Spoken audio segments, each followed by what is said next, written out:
आइए यहाँ पर बायोलॉजी के एक और नए टॉपिक के बारे में हम लोग समझते हैं कि बीज जो होता है, बीज का निर्माण कैसे होता है, बीज का क्या काम होता है, तथा बीज जब आपको बड़ा हो जाता है यानी पेड़ पौधा जब बड़ा हो जाता है उस समय उसको रेख देख आपको कैसे रखना चाहिए, तथा हम लोग ये भी समझेंगे कि जब आपको कोल्ड स्टोर में जब बीज को जमा कर दिया जाता है यानी जब गोदाम में बीज को रख दिया जाता है उस समय बीज को आपको कैसे सेफ रखा जाता है, इस सारे बिंदु को एक एक करके इस वीडियो में हम लोग समझेंगे।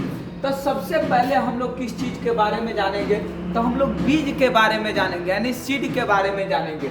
और ये जो बीज के बारे में हम लोग जानने जा रहे हैं ना, ये हम लोग प्लांटेशन के बीज के बारे में जानने जा रहे हैं, यानी जैसे चना का बीज, गेहूं का बीज, ये सब बीज के बारे में हम लोग अध्ययन करने जा रहे हैं। तो आइए हम लोग सीड के बारे में जानते हैं कि बीज आपको होता क्या। देखिए बीज का जो निर्माण होता है ना वो आपको बीजांड में होता है। जैसे मानव के भी बीज का निर्माण होता है वैसा ही आपको तो जो आपको जैसे गेहूं हुआ, चना हुआ, मक्का हुआ, इसका भी तो बीज का निर्माण कहीं ना कहीं होता होगा।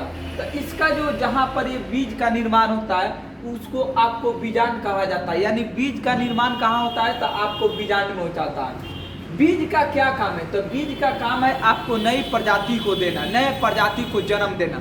जैसे मान लीजिए इस साल आप खेत में गेहूँ बोए और वो गेहूँ जो निकलेगा उसमें से जो आपको जो सुखड़ा उखड़ा जो गेहूँ होगा उसको हटा के जो अच्छा गेहूँ होगा उसको अलग आप रख के फिर उसको अगले साल बो सकते हैं कि नहीं बो सकते हैं। तो वो एक फिर से आपको नया बीज का क्या देगा, जन्म देगा, यानी नई प्रजाति को क्या करता है, जन्म देता है। तो पूछता है क्वेश्चन कि बीज का निर्माण कहाँ होता है, तो बीज का निर्माण बीजांड में होता है। बीज का कार्य क्या है, तो बीज का कार्य आपको नई प्रजाति को देना है।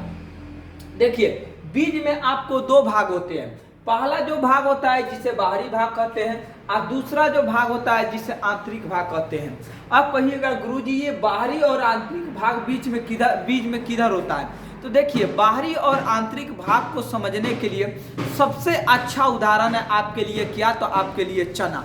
मान लीजिए जब चना को आप भूंजते हैं तो भूंजने के बाद उसके बाहर के जो परत होता है जिसे आप क्या कह सकते हैं, खोल उसका कह सकते हैं। तो चना का जो बाहर वाला परत है और चना का जो अंदर वाला परत है, तो बाहरी जो परत है वो आपको यही परत है जिसे आपको टेस्टा कहा जाता है और जो आंतरिक परत है जिसे आपको टिग्मा कहा जाता है।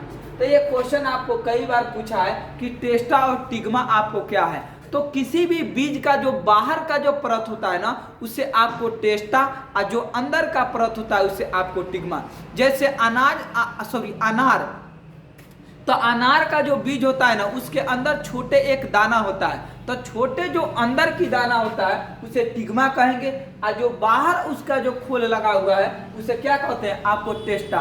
तो अक्सर टेस्टा को आदमी खा जाता है, टिग्मा को आपको नहीं खाता है। लेकिन चना में तो भाई दोनों एकदम पीस पास के कैसा भी हुर लेता है आदमी। तो ये है आपको टेस्टा और ये है आपको टिग्मा। ठीक बीज में क्या होता है ना कि एक माइक्रोपाइल आपको पाया जाता है। अब ये माइक्रोपाइल जो होता है ना ये आपको होल होता है। जैसे चना जो होता है, चना क्या करता है कि देखिएगा चना को आप रात में फुलाइएगा तो जहां से वो निकलता है उसमें से आपको क्या चीज, एक जहां से चना आपको जब रात में फुलाते हैं तो वो आपको बाहर निकलता है कि नहीं निकलता, उसमें से थोड़ा थोड़ा जम जाता है। तो जहां से जमता है ना वहीं पर एक छोटा सा होल होता है, उसी होल को जो कहा जाता है ना वो आपको माइक्रोपाइल कहा जाता है।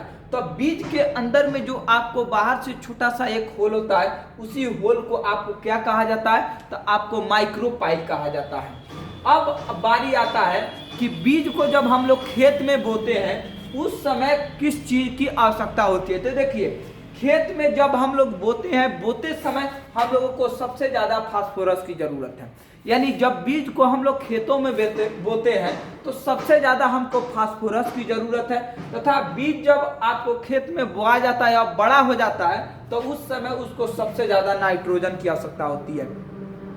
क्वेश्चन कई बार घुमा के पूछता है कि बोते समय बीज को जब बोते हैं उस समय किस चीज की आवश्यकता होती है, तो सबसे ज्यादा फास्फोरस को।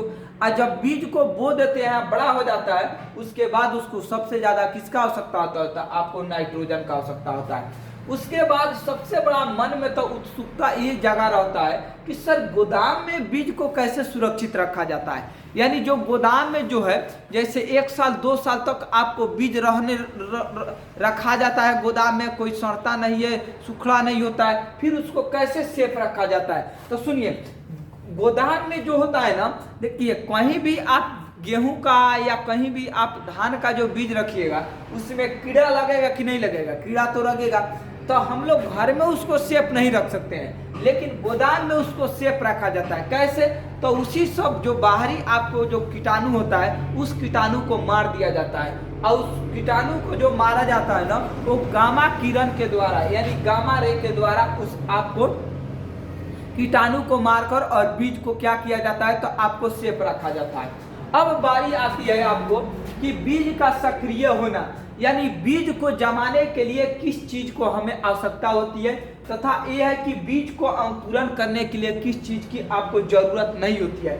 यानी बीज को जमाने के लिए, अंकुरित करने के लिए क्या चीजें मुख्य रूप से होना चाहिए, और बीज को अंकुरित नहीं करने के लिए क्या चीज का होना जरूरी है।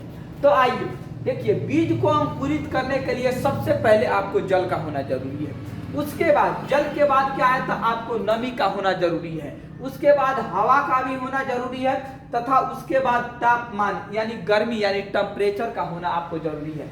मुख्य रूप से ये 4 जो आपको अव्यय जो बताया गया, जल, नमी, वायु और तापमान, ये 4 चीज आपके पास यदि है तो बीज आपको सक्रिय रहेगा, एक्टिव रहेगा, बीज आपको मरेगा नहीं।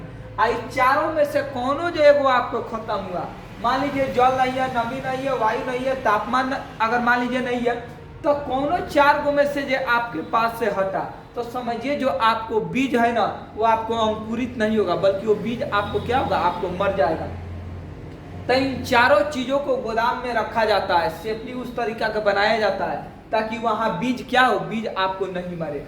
अब आता है कि सर जैसे जल, अब याद कैसे रखेंगे, तो सुनिए, मान लीजिए कि आप चना है, तो चना को क्या करते हैं, पानी में निकाल कर थोड़े ऐसे पानी में डुबा लिया, डुबाने के बाद निकाल दिए, चना फूल जाएगा, नहीं फूलेगा। चना को फुलाने के लिए रात भर आपको पानी में डालते हैं, तो रात भर चना को फुलाने के लिए क्या करेंगे, तो रात भर आपको जल में डालेंगे, पानी में, उसके बाद निकाल कर आपको कपड़े में बांध देते हैं, जिससे आपको नमी बरकरार रहता है, यानी आर्द्रता भी इसे कहा जाता है।